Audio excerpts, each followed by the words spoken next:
Bagi tuan-puan yang nak mula simpan emas hari ni, tuan-puan at least dapatkan 1 dinar seperti ini. Walaupun saiz dia kecil macam duit shilling, tapi nilai dia telah bercecah lebih ribuan ringgit. So tuan-puan nak tahu apa kelebihan dia? Pastikan tengok video ini sampai habis. Like dan save juga untuk rujukan pada masa akan datang. Untuk pengetahuan tuan-puan, simpanan emas ni selain pertama kita dapat mengatasi masalah simpanan yang bocor, dan kita dapat keuntungan juga bila harga emas sedang meningkat. Kita juga boleh jadikan simpanan emas kita ni sebagai medium untuk kita capai matlamat simpanan kita.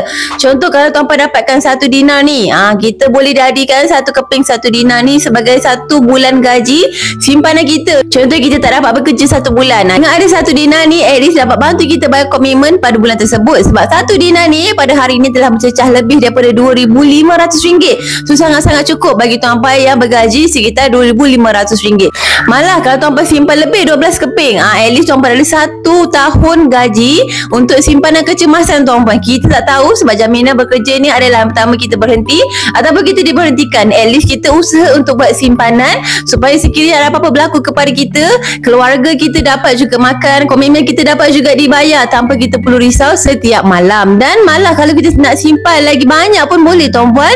Simpan 1 dinar ni, contohnya 25 keping, kita boleh jadikan untuk dana kita buat simpanan rumah pertama kita. Contoh nak simpan dalam duit cash susah, simpan dalam bentuk dinar emas. Boleh sahaja, tak ada masalah. Atau bagi tuan-puan yang bakal berkahwin, boleh juga jadikan bentuk dinar ni sebagai mas kahwin ataupun hantaran tuan-puan kepada pasangan tuan-puan. So tuan-puan yang nak mula simpan emas dinar ni, macam mana cara dia? Senang sahaja. Klik saja link dekat profil saya untuk daftar akaun secara percuma dan terus mulakan simpan emas hari ini dengan serendah RM100 sahaja.